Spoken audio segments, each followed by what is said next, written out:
आदरणीय मेरे प्रिय दोस्तों और भक्तों, ब्रह्मा जी की रथ यात्रा का क्या विधान है, यह सूक्ष्म वृत्तांत सिर्फ 4 मिनटों में आपके समक्ष रख रहा हूँ।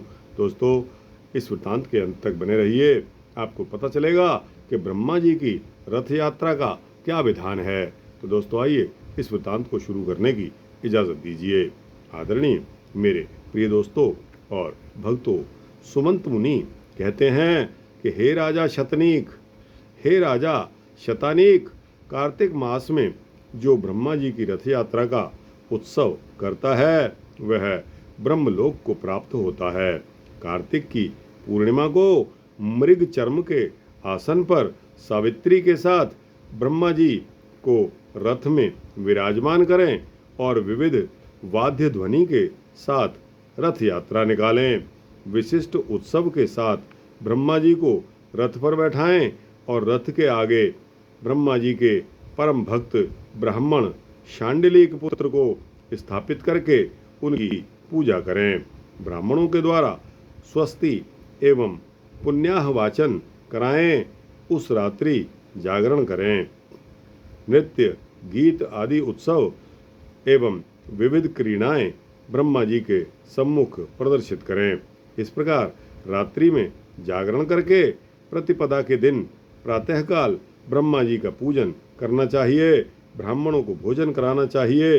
अनंतर पुण्य शब्दों के साथ रथ यात्रा प्रारंभ करनी चाहिए।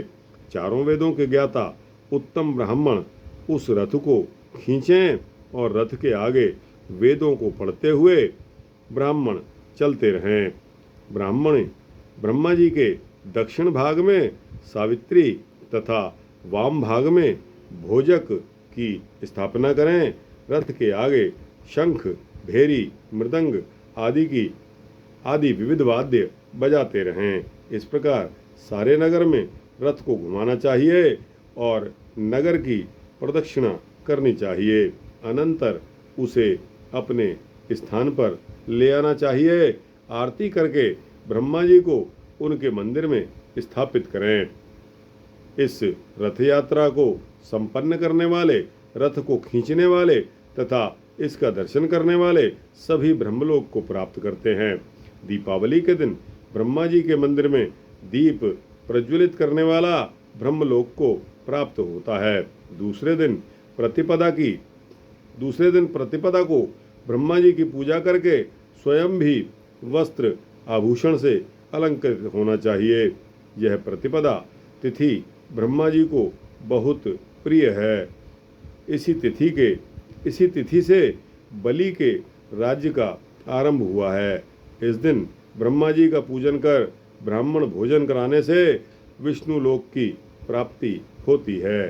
चैत्र मास में कृष्ण प्रतिपदा के दिन होली जलाने के दूसरे दिन चांडाल का स्पर्श कर स्नान करने से भी सभी आदि व्याधियां दूर हो जाती हैं। उस दिन गऊ, महिष आदि को अलंकृत करके उन्हें मंडप के नीचे रखना चाहिए तथा ब्राह्मणों को भोजन कराना चाहिए। चैत्र, आश्विन तथा कार्तिक इन 3 महीनों की प्रतिपदा श्रेष्ठ हैं, किंतु इनमें कार्तिक की प्रतिपदा विशेष श्रेष्ठ है। इस दिन किया हुआ स्नान दान आदि 100 गुने फल को देता है। राजा बलि को इसी दिन राज्य प्राप्त हुआ था, इसलिए कार्तिक की प्रतिपदा श्रेष्ठ मानी जाती है। तो दोस्तों, यह वृत्तांत यहाँ समाप्त होता है। यह वृत्तांत भविष्य पुराण से लिया गया था और आपके समक्ष प्रस्तुत किया गया।